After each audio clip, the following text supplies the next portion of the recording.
સુરતના પુણા વિસ્તારમાં આવેલી રણુજાધામ સોસાયટીમાં ખાડીપુરની સહાયને લઈ દુકાનદારોમાં ભારે રોષ જોવા મળી રહ્યો છે।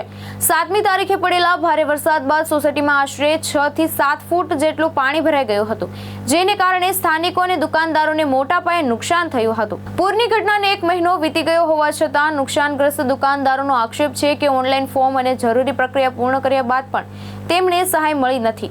રણુજાધામ સોસાયટી પર આવેલી ખાડીના કારણે વરસાદ દરમિયાન વારંવાર પાણી ભરાવાની સમસ્યા સર્જાતી હોવાનું સ્થાનિકોનું કહેવું છે। દુકાનદારોએ નુકસાનનું યોગ્ય સર્વે કરી તાત્કાલિક સહાય ચૂકવવા તેમજ ખાડીની સમસ્યાનું કાયમી નિરાકરણ લાવવાની માંગ કરી છે। નમસ્કાર, હું ભદ્રેશ કુમાર વળુ, સુરત શહેર, વોર્ડ નંબર 16, રણુજાધામ સોસાયટી।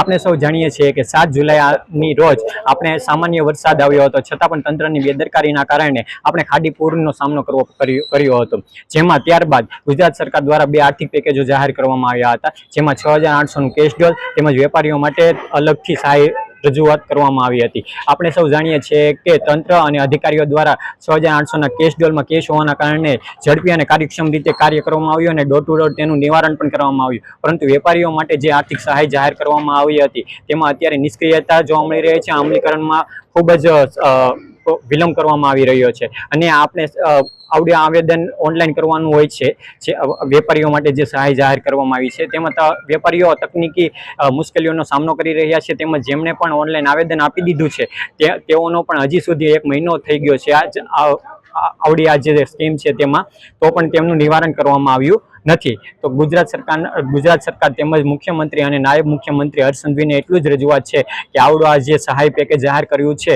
તેને કાર્યક્ષમ રીતે, સક્રિય રીતે અને ઝડપી રીતે આવડું આ સહાય અપાવવા માટે આવડી જે પ્રોસેસ એને સરળ બનાવવામાં આવે અને જલ્દીથી ડોર ટુ ડોર સર્વે કરી અને આવડું જે પેકેજ જાહેર કરવામાં આવ્યું છે વેપાર સુધી પહોંચાડવામાં આવે।